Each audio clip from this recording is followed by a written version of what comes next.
पहली बार आयोग ने कहा कि केस की वजह से, कोर्ट के ऑर्डर की वजह से रिजल्ट रुका हुआ है, जबकि सच्चाई ये है कि कोर्ट ने कहीं से स्टे नहीं लगा रखा है।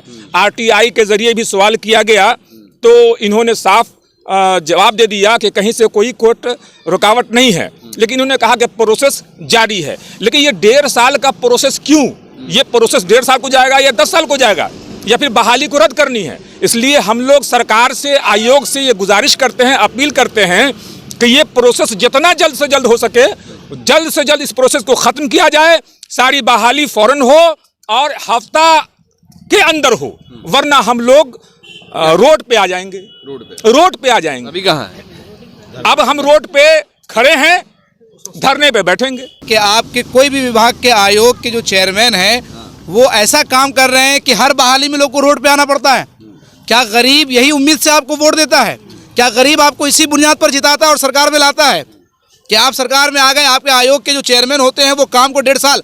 अब बताइए, जब एग्जाम का फॉर्म भरे तब कुंवारे थे, रिजल्ट आया, शादी हुई, बच्ची हो चुकी है, अब क्या शादी में नौकरी, बच्ची की शादी में नौकरी देंगे?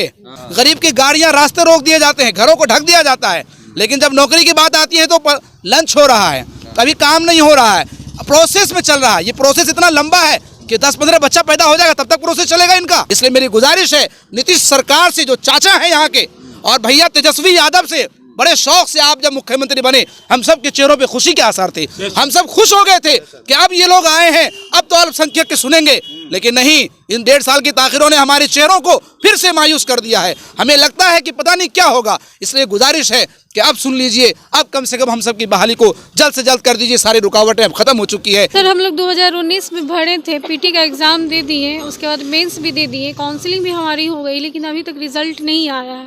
हम लोग दर दर भटक रहे हैं, इस ऑफिस उस ऑफिस, हर जगह जा रहे हैं, लेकिन कोई हम लोग का सुन नहीं रहा है। अल्पसंख्यक कल्याण मंत्री जमा खान, अल्पसंख्यक आयोग के जो चेयरमैन है वो भी मुस्लिम, रियाजुल हक उर्फ राजू, बिहार के जो सचिव हैं वो भी मुसलमान। मतलब मुसलमानों के इतने सारे नुमाइंदे हैं, मगर आज उसी बिहार के मुसलमान जो है उर्दू अनुवादक का परीक्षा देते हैं। 2019 में इन्होंने फॉर्म भरा था और इनके जो काउंसलिंग वगैरह भी हो गई थी, मगर आज तक जो है रिजल्ट नहीं हुआ है। सारे अल्पसंख्यक नुमाइंदे होने के बाद बिहार में इन माइनॉरिटीज़ के लोगों को इनका हक मिल पाता है, नहीं मिल पाता है। ये महागठबंधन की सरकार है, तेजस्वी की सरकार है, नीतीश कुमार की सरकार है। काफ़ी उम्मीदें थी खासकर बिहार के माइनॉरिटीज़ को तेजस्वी यादव से, मगर शायद वो उम्मीद आज तक इनकी पूरी नहीं हो पाई है। तो आने वाले 2024 या 25 में जवाब देगी बिहार के माइनॉरिटी समाज, यहाँ के बहुजन समाज ज़रूर जवाब देगी।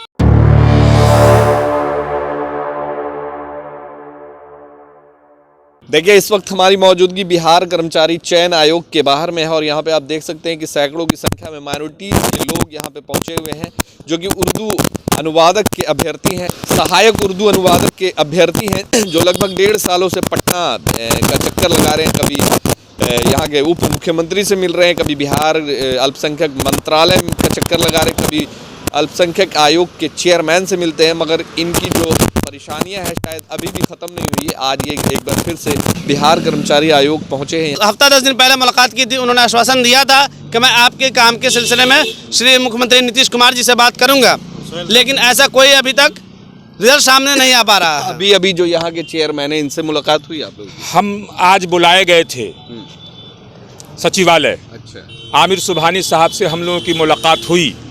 उन्होंने साफ लफ्ज़ों में कहा कि जो छोटी मोटी रुकावट थी केस की सूरत में, वो सारी रुकावट दूर हो गई है, लिहाजा जल्द से जल्द आप लोगों की फाइनल रिज़ल्ट लिस्ट आ जानी चाहिए। उन्होंने कहा कि आप उनसे भी मिल लीजिए, सुहेल साहब से। हम लोग वहाँ गए, लेकिन वो इत्तेफाक से आज नहीं थे। अब मेरा कहना ये है कि पहली बार आयोग ने कहा कि केस की वजह से, कोर्ट के ऑर्डर की वजह से रिज़ल्ट रुका हुआ है, जबकि सच्चाई ये है कि कोर्ट ने कहीं से स्टे नहीं लगा रखा है। आरटीआई के ज़रिए भी सवाल किया गया तो इन्होंने साफ जवाब दे दिया कि कहीं से कोई कोर्ट रुकावट नहीं है, लेकिन इन्होंने कहा कि प्रोसेस जारी है। लेकिन ये 1.5 साल का प्रोसेस क्यों? ये प्रोसेस 1.5 साल को जाएगा या 10 साल को जाएगा, या फिर बहाली को रद्द करनी है? इसलिए हम लोग सरकार से, आयोग से ये गुजारिश करते हैं, अपील करते हैं कि ये प्रोसेस जितना जल्द से जल्द हो सके, जल्द से जल्द इस प्रोसेस को ख़त्म किया जाए, सारी बहाली फ़ौरन हो और हफ्ता के अंदर हो, वरना हम लोग रोड पे आ जाएंगे। रोड पे आ जाएंगे। अभी कहाँ है? अब हम रोड पे खड़े हैं, धरने पे बैठेंगे, धरने पे बैठेंगे, भूख पे हड़ताल करने के लिए तैयार हो जाएंगे। अरे इतने सारे लोग तो पहले से धरना प्रदर्शन करते हैं, कभी एसटीटी वाले, कभी टीईटी वाले। आज तक कितने लोगों का मसला हल हुआ है वहाँ पे? यही तो सरकार को दिखाना और बताना है कि आप किस तरह से क्या कर रहे हैं सर, कि आपके कोई भी विभाग के आयोग के जो चेयरमैन हैं वो ऐसा काम कर रहे हैं कि हर बहाली में लोग को रोड पे आना पड़ता है। क्या गरीब यही उम्मीद से आपको वोट देता है? क्या गरीब आपको इसी बुनियाद पर जिताता है और सरकार में लाता है कि आप सरकार में आ गए, आपके आयोग के जो चेयरमैन होते हैं वो काम को 1.5 साल। अब बताइए, जब एग्जाम का फॉर्म भरे तब कुंवारे थे, रिजल्ट आया, शादी हुई, बच्ची हो चुकी है, अब क्या शादी में नौकरी, बच्ची की शादी में नौकरी देंगे? इतनी ताखिर क्यों? सारा काम तो जल्दी जल्दी हो जाता है। जब वोट लेना हो तो इलेक्शन का सारा काम बहुत जल्दी जल्दी होता है, प्रचारें जल्दी हो जाती हैं और सारा का सारा सिस्टम बहुत अच्छे से हो जाता है। गरीब की गाड़ियां रास्ते रोक दिए जाते हैं, घरों को ढक दिया जाता है। लेकिन जब नौकरी की बात आती है तो लंच हो रहा है, कभी काम नहीं हो रहा है, प्रोसेस में चल रहा है। ये प्रोसेस इतना लंबा है कि 10-15 बच्चा पैदा हो जाएगा तब तक प्रोसेस चलेगा इनका।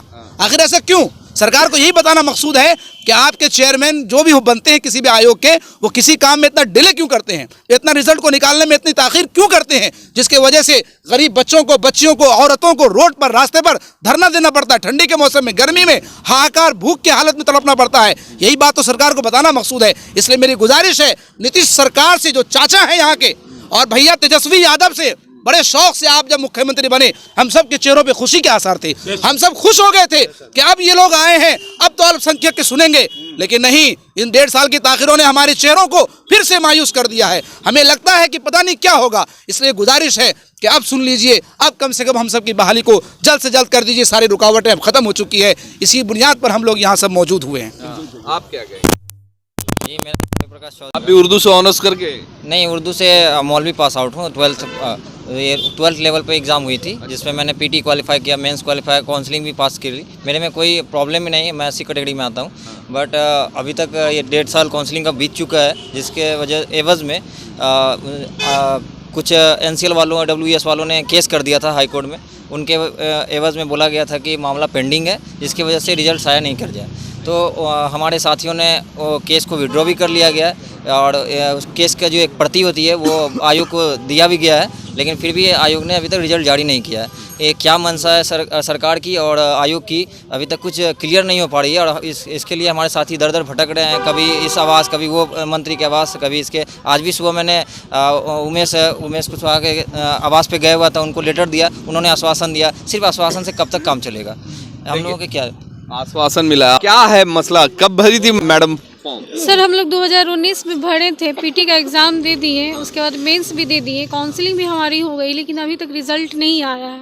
हम लोग दर दर भटक रहे हैं, इस ऑफिस उस ऑफिस, हर जगह जा रहे हैं, लेकिन कोई हम लोग का सुन नहीं रहा है। ठीक है सर, हम लोग बहुत दूर से आ रहे हैं, बार बार आ रहे हैं, बार बार मीटिंगें हो रही हैं, सारे लोगों एक साथ जुट नहीं पाते हैं, परेशानियाँ होती है बहुत। हम लोग चाहते बस यही से कि चयन आयोग जो है, बिहार चयन आयोग, हम लोग जल्द से जल्द इस मामले मसला को क्लियर कर दें। अच्छा, एक फॉर्म भरने में कितना पैसा खर्च हुआ था? फॉर्म 800 रुपये लिया गया था। 800 रुपये। कितने कैंडिडेट ने भरा होगा? फॉर्म तो 86,000 से अब था, 86,000 कैंडिडेट। सीट कितना था? 1294। 1294। जी हाँ। कहना यह है कि उर्दू जो यहाँ की दूसरी सरकारी ज़बान है और दोनों सौतेली भाई बहन है, हिंदी और उर्दू, तो इसके साथ हुकूमत दो नज़र से क्यों बर्ताव कर रही है? हम चाहते हैं कि इस दोनों सौतेली बहन के साथ एक नज़र का बर्ताव होना चाहिए। ये BSSC से 2 लेटर इशू हुआ और दोनों लेटर में 2 तरह की बात की गई। एक लेटर में यह कहा गया कि आप लोगों का जो है मामला इसलिए लटकाया गया है कि उच्च न्यायालय में जो है आप लोगों का केस है NCL वालों का, इसलिए जो है अभी अंतिम परीक्षा प्रकाशित नहीं की गई है और ये बस इतना लिखा हुआ था। लेकिन जब RTI के ज़रिए इसी बिहार कर्मचारी चयन आयोग से पूछा गया कि हम लोगों का मतलब जो है रिज़ल्ट आप शाये क्यों नहीं कर रहे हैं, तो उसमें जो है कोर्ट का कोई पे ये नहीं है। लेकिन अब जो है हम लोगों को टाल मटोल करते हुए बहुत ज़माना गुजर गया है, तो हम ये चाहते हैं कि एक वक्त मुकर्रर करें कि हम लोगों का रिज़ल्ट कब शाये होगा और इसका जवाब दें। देखिए, यहाँ पे इतने सारे माइनॉरिटीज़ के अलावा ऐसी कम्युनिटी से भी आते हैं, वो भी यहाँ पे मौजूद है। जहाँ के अल्पसंख्यक कल्याण मंत्री जमा खान, अल्पसंख्यक आयोग के जो चेयरमैन हैं वो भी मुस्लिम, रियाजुल हक उर्फ राजू, बिहार के जो सचिव हैं वो भी मुसलमान। मतलब मुसलमानों के इतने सारे नुमाइंदे हैं, मगर आज उसी बिहार के मुसलमान जो है उर्दू अनुवादक का परीक्षा देते हैं। 2019 में इन्होंने फॉर्म भरा था और इनके जो काउंसलिंग वगैरह भी हो गई थी, मगर आज तक जो है रिजल्ट नहीं हुआ है। इसको लेकर ये बार बार पटना का चक्कर लगा रहे हैं। बिहार कर्मचारी आयोग, कभी उप मुख्यमंत्री, कभी ये मंत्री, कभी वो मंत्री का ही चक्कर लगा रहे हैं, मगर आज तक इन्हें सिर्फ मिला है क्या? आश्वासन। आश्वासन के अलावा कुछ नहीं मिला। हालांकि बिहार में 1,22,000 शिक्षकों को बहाल किया जा रहा है, नए नए वैकेंसीज ऑन किए जा रहे हैं, पुराने वैकेंसीज को अभी भी अधड़ में लटका करके इन लोगों की ज़िंदगी जो है बर्बादी के कगार पे है। और जैसा कि कहा कि इन बहुत सारे लोगों ने फॉर्म भी भरा था जिस समय, तो उस समय जवान थे, शादीशुदा नहीं थे। अब शादीशुदा हो गए, बच्चे भी हो गए। अब उम्मीद है कि उनके भी बच्चे हो जाएं तो उनके भी शादी करने की उम्र हो जाए, तब इनकी नौकरी होगी। फिलहाल अब देखना होगा कि इतने सारे अल्पसंख्यक नुमाइंदे होने के बाद बिहार में इन माइनॉरिटीज़ के लोगों को इनका हक मिल पाता है, नहीं मिल पाता है। ये महागठबंधन की सरकार है, तेजस्वी की सरकार है, नीतीश कुमार की सरकार है। काफ़ी उम्मीदें थी खासकर बिहार के माइनॉरिटीज़ को तेजस्वी यादव से, मगर शायद वो उम्मीद आज तक इनकी पूरी नहीं हो पाई है। तो आने वाले 2024 या 25 में जवाब देगी बिहार के माइनॉरिटी समाज, यहाँ के बहुजन समाज ज़रूर जवाब देगी। धन्यवाद।